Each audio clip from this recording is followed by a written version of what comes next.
क्या आपका पोर्टफोलियो में कॉन्ट्रा फंड का जरूरत है? क्या कॉन्ट्रा फंड आपको पिक करना चाहिए? इस वीडियो में डिटेल में एनालिसिस करेंगे टॉप 3 कॉन्ट्रा फंड के बारे में और क्या आपका पोर्टफोलियो में कॉन्ट्रा फंड होना चाहिए या नहीं। क्या यह यूजलेस फंड है या फिर एक अच्छा फंड है आपका पोर्टफोलियो के लिए। देखिए, टॉप 3 जो कॉन्ट्रा फंड है, टॉप 3 कॉन्ट्रा फंड के अंदर में सबसे पॉपुलर जो 3 फंड है उसका नाम है SBI Contra fund, Kotak contra fund और इन्वेस्को इंडिया कॉन्ट्रा फंड। ये तीनों फंड लॉन्ग टाइम से मार्केट में अवेलेबल है और अच्छा परफॉर्मेंस भी दिखाया है। क्या ये फंड आपका पोर्टफोलियो में होना चाहिए? पहले समझते हैं, ये फंड का डिटेल एनालिसिस करते हैं, उसके बाद डिस्कस करेंगे क्या आपको लेना चाहिए या फिर इसको अवॉइड करना चाहिए। पहले ओवरव्यू देखते हैं। देखिए, 3 जो फंड है, SBI Contra fund, Invesco India Contra fund और कोटेक कॉन्ट्रा फंड, सबका एयूएम जो है हाई है। एसबीआई बहुत पुराना फंड है और बहुत हाई एयूएम है, लेकिन कोटेक जो कॉन्ट्रा फंड है उसका एयूएम थोड़ा लो है, लेकिन एक्सपेंस रेशियो तीनों फंड का बहुत कम है। एसबीआई कॉन्ट्रा फंड का जो एक्सपेंस रेशियो है थोड़ा हाई है, लेकिन अगर आप कंपेयर करके देखेंगे बाकी सब जो कैटेगरी में फंड है उसका अंदर में अगर देखेंगे तो लो है। तो तीनों फंड का एक्सपेंस रेशियो लो है, एयूएम ठीक ठाक है एसबीआई कॉन्ट्रा फंड का और इन्वेस्को इंडिया कॉन्ट्रा फंड का, लेकिन कोटेक जो कॉन्ट्रा फंड है उसका एयूएम थोड़ा लो है। तो फंड तीनों बहुत पॉपुलर फंड है। चलिए, शॉर्ट टाइम पीरियड में और लॉन्ग टाइम पीरियड में कैसा रिटर्न बना के दिया है ये 3 फंड, चलिए देखते हैं। अगर शॉर्ट टर्म में अगर आप डाटा देखेंगे तो शॉर्ट टर्म में सबसे बढ़िया जो फंड परफॉर्मेंस करके दिया है उसका नाम है कोटेक कॉन्ट्रा फंड। देखिए, Kotak contra fund 1 month, 3 month और 6 मंथ में बहुत ही अच्छा रिटर्न बना के दिया है। 6 महीने में 12% का करीब रिटर्न बना के दिया है, जहां पर एसबीआई कॉन्ट्रा फंड 6.86% का, मतलब उसका हाफ, और जो इन्वेस्को इंडिया कॉन्ट्रा फंड है वो करीब 10% का रिटर्न बना के दिया है। तो अगर देखें 6 महीने का टाइम पीरियड में कोटेक कॉन्ट्रा फंड आगे है, उसके बाद है इन्वेस्को इंडिया कॉन्ट्रा फंड और लास्ट में है एसबीआई कॉन्ट्रा फंड। लेकिन लॉन्ग टर्म में रिटर्न कैसा है, चलिए देखते हैं। लॉन्ग टाइम पीरियड में 1 ईयर का अगर रिटर्न आप देखेंगे तो एसबीआई कॉन्ट्रा फंड का 1 ईयर का रिटर्न नेगेटिव में है, लेकिन बाकी 2 फंड का 1 ईयर का रिटर्न पॉजिटिव में है। तो एक अच्छा बात है, 1 ईयर टाइम होराइजन में एसबीआई कॉन्ट्रा फंड थोड़ा खराब परफॉर्मेंस दिखाया है। 3 ईयर टाइम होराइजन में सभी फंड अच्छा परफॉर्म करके दिया है, लेकिन कोटेक कॉन्ट्रा फंड थोड़ा आगे है, 24% से भी ऊपर का रिटर्न बना के दिया है। 5 ईयर टाइम होराइजन में तीनों फंड बढ़िया परफॉर्मेंस दिखाया है, लेकिन नंबर 1 जो फंड है वो है एसबीआई कॉन्ट्रा फंड।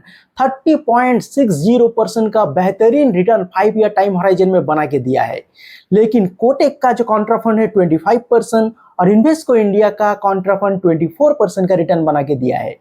तो लॉन्ग टाइम पीरियड में 5 ईयर टाइम होराइजन में तीनों फंड अच्छा परफॉर्मेंस दिखाया है, लेकिन एसबीआई कॉन्ट्रा फंड थोड़ा ज्यादा परफॉर्मेंस बेटर करके दिखाया है। अगर 10 ईयर का डाटा देखोगे तो ये सभी फंड खराब रिटर्न नहीं जनरेट किया है, 15% से ऊपर का रिटर्न ही बना के दिया है ये तीनों फंड।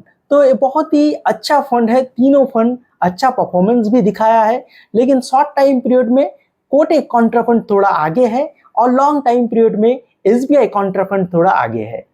तो तीनों फंड अच्छा परफॉर्मेंस दिखाया है short and long time period में। क्या ये फंड को आपका पोर्टफोलियो में लेना चाहिए? देखिए, जो कॉन्ट्रा फंड होता है क्यों लेंगे आप? डाइवर्सिफिकेशन मेन एम अगर आपका है, आपके पास अगर लार्ज कैप फंड है, मिड कैप है, स्मॉल कैप है, मोमेंटम है, आप थोड़ा स्ट्रेटेजी चेंज करना चाहते हो तो आप कॉन्ट्रा फंड को अपना पोर्टफोलियो में जगह दे सकते हो। कॉन्ट्रा फंड जो होता है थोड़ा अंडर वैल्यूड स्टॉक को पिक करता है और उसमें इन्वेस्ट करता है, लेकिन वो जो अंडर वैल्यूड स्टॉक होता है वो लॉन्ग टाइम पीरियड में बहुत ही अच्छा रिटर्न बना के दे सकता है। तो कॉन्ट्रा बेट लेता है फंड मैनेजर और फ्लेक्सी कैप का तरह लार्ज कैप, मिड कैप और स्मॉल कैप में एलोकेशन करके इन्वेस्ट करके चलता है। तो जो under valued stock Contra fund का पोर्टफोलियो में होता है वो सभी स्टॉक का पोटेंशियल बहुत हाई होता है, फ्यूचर में अच्छा ग्रोथ दिखा सकता है। तो फंड मैनेजर का स्किल ये जो कॉन्ट्रा स्ट्रैटेजी होता है, इस स्ट्रैटेजी में फंड मैनेजर का स्किल बहुत ज्यादा टेस्ट होता है। जितना अच्छा फंड मैनेजर होगा उतना बढ़िया वो फंड आपको रिटर्न जनरेट करके दे सकता है। देखिए, फंड मैनेजर का ऊपर पूरा डिपेंड करेगा, क्योंकि कॉन्ट्रा स्ट्रैटेजी इजी नहीं होता है। आपको मार्केट से बहुत सारा हजार स्टॉक से बहुत ही अच्छा अच्छा स्टॉक पिक करना पड़ता है जो अंडर वैल्यूड है, लेकिन फ्यूचर में ग्रोथ अच्छा हो सकता है। तो डाटा जो एनालिसिस है, टेक्निकल एनालिसिस और फंडामेंटल एनालिसिस बहुत स्ट्रांग होना चाहिए। तो फंड मैनेजर का स्किल बहुत ज्यादा टेस्ट होता है कॉन्ट्रा फंड में। अगर आप अपना पोर्टफोलियो में थोड़ा डाइवर्सिफिकेशन चाहते हो, लार्ज कैप से थोड़ा ज्यादा रिटर्न चाहते हो, फ्लेक्सी कैप का तरह रिटर्न चाहते हो, तो कॉन्ट्रा फंड आपका पोर्टफोलियो में जगह ले सकता है। चलिए देखते हैं, आज से 5 साल पहले किसी इन्वेस्टर अगर एसबीआई कॉन्ट्रा फंड में 1 लाख रुपया का लमसम किया होता तो आज उसका वैल्यू कितना होता। देखिए, 1 लाख रुपया का अगर लमसम आज से 5 साल पहले एसबीआई कॉन्ट्रा फंड में किसी इन्वेस्टर ने किया होता तो 5 साल बाद मतलब आज का डेट में उसका वैल्यू होता 3.80 लाख, मतलब 4 लाख के करीब कॉर्पस बन जाता। 1 लाख का इन्वेस्टमेंट और 4 लाख का रिटर्न और इन्वेस्टमेंट मिला के एक टोटल कॉर्पस बन जाता। इतना बड़ा कॉर्पस 5 ईयर टाइम होराइजन में एसबीआई कॉन्ट्रा फंड ने बना के दिया है। तो ये फंड में तो दम है, रिटर्न तो अच्छा बना के दिया है, लार्ज कैप से बेहतरीन रिटर्न बना के दिया है। अगर आप स्ट्रैटेजी थोड़ा अलग लेना चाहते हो, आपका पास मोमेंटम फंड है, अल्फा फंड है, large cap, flexi cap, mid cap, small cap, ये सब फंड है, लेकिन आप थोड़ा स्ट्रैटेजी चेंज करना चाहते हो तो कॉन्ट्रा फंड एक अच्छा ऑप्शन हो सकता है। और लॉन्ग टाइम पीरियड में कॉन्ट्रा फंड भी लार्ज कैप को बीट किया है और अच्छा परफॉर्मेंस दिखाया है और बहुत सारा इन्वेस्टर को बहुत ज्यादा पैसा भी बना के दिया है। एसबीआई कॉन्ट्रा फंड 1 लाख का कॉर्पस को 4 लाख तक जनरेट करके दिया है। तो ये बहुत बड़ा रकम होता है 5 ईयर टाइम होराइजन में।